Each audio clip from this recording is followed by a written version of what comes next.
أعوذ بالله من الشيطان الرجيم بسم الله الرحمن الرحيم। সম্মানিত সুধী, আজকে আমরা দুটি বিষয় নিয়ে আলোচনা করব। একটি হচ্ছে যে সালাতুল জানাজা, যে জানাজার সালাত আমরা পড়ে থাকি ফরজে কিফায়া হিসেবে। এই ফরজে কিফায়া বা সালাতুল জানাজা, কিছু মুসলিম যখন কোনো মৃত ব্যক্তির সালাতে জানাজা পড়ে তখন সমগ্র সমাজের মানুষের রেসপন্সিবিলিটি দায়িত্ব থেকে মুক্তি পেয়ে যায়। তাহলে সালাতুল জানাজা যে ফরজে কিফায়া, এটার কোনো দলিল পবিত্র কোরআনে আছে কিনা এটা আমরা জেনে নেব। যে সরাসরি কোরআনে সালাতুল জানাজার কোনো উল্লেখ করা হয়েছে কিনা।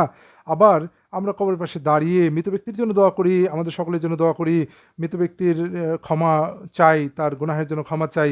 এটার কোনো দলিল পবিত্র কোরআনে আছে কিনা, এটা করা যাবে কিনা, এটার কোনো পারমিশন কোরআনে আছে কিনা, নবীজি এটা করেছেন কিনা।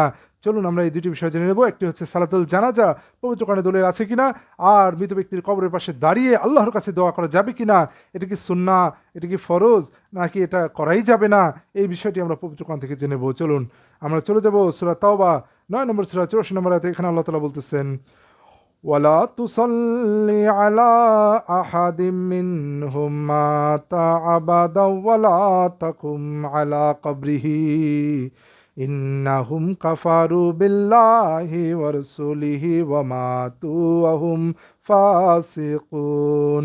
আল্লাহ তাআলা বলছেন, আর তাদের মধ্যে যে মারা গিয়েছে তার উপর তুমি জানাজা পড়ো না, তার কবরের উপরে দাঁড়াবে না, নিশ্চয়ই তারা আল্লাহ তার রাসূলকে অস্বীকার করেছে এবং তারা ফাসিক অবস্থায় মারা গিয়েছে। তাহলে এখানে আল্লাহ তাআলা বলছেন ওয়ালা তুসাল্লি, তুমি সালাত পড়বে না।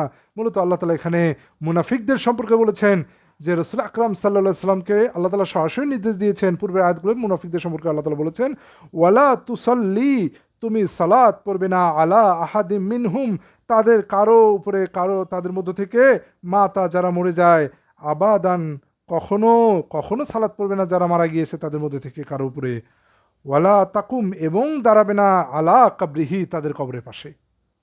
তাহলে দুইটি বিষয়, তুমি তারা মারা গেলে তাদের সালাত পড়বে না, তাদের কবরের পাশে দাঁড়াবে না। ইন্নাহুম কাফারু, নিশ্চয়ই তারা অবিশ্বাস করেছে, বিল্লাহি, আল্লাহর প্রতি, ওয়ার রাসূলিহি, এবং তার রাসূলগণের প্রতি, ওয়া মাতু, এবং তারা মারা গিয়েছে, ওয়া হুম ফাসিকুন, যে তারা ছিল ফাসিক বা সত্যত্যাগী। তো মূলত এখানে মুনাফিকদের সম্পর্কে আল্লাহ তাআলা বলেছেন।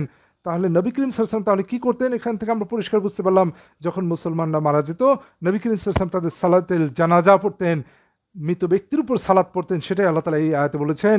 এবং তাদের কবরের পাশেও দাঁড়াতেন, দাঁড়িয়ে কি করতেন আমরা সুন্নাহ থেকে জানি যে দোয়া করতেন। তাহলে এই মৃত ব্যক্তির কবরের পাশে দাঁড়ানো, এটা পবিত্র কোরআন থেকে সরাসরি পারমিটেড, আলহামদুলিল্লাহ। তাহলে যারা বলে যে মৃত ব্যক্তির কবরের পাশে দাঁড়ানো বা কবরের পাশে যাওয়া যাবে না, এটা তারা তাদের ধারণা প্রসূত। মূলত আমরা পবিত্র কোরআন থেকে যেটা পাই, যেটা যে সালাতুল জানাজা, এটা এই আয়াত থেকে পেয়ে গেলাম।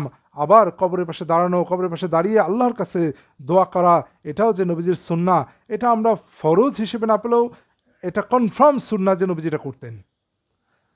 এটা আমরা যদিও ফরজ বলছি না, কিন্তু এটা খুবই একটা স্বাভাবিক বিষয় যেটা কোরআন থেকে প্রমাণিত, আলহামদুলিল্লাহ। তাহলে কবরের পাশে দাঁড়ানো, মৃত ব্যক্তির জন্য দোয়া করা, এটা আল্লাহ তাআলার আয়াত থেকে পারমিটেড বা প্রমাণিত। আবার সালাতুল জানাজা, এটাও এই আয়াত থেকে প্রমাণিত। আশা করি আপনারা বুঝতে পেরেছেন। ধন্যবাদ সকলকে।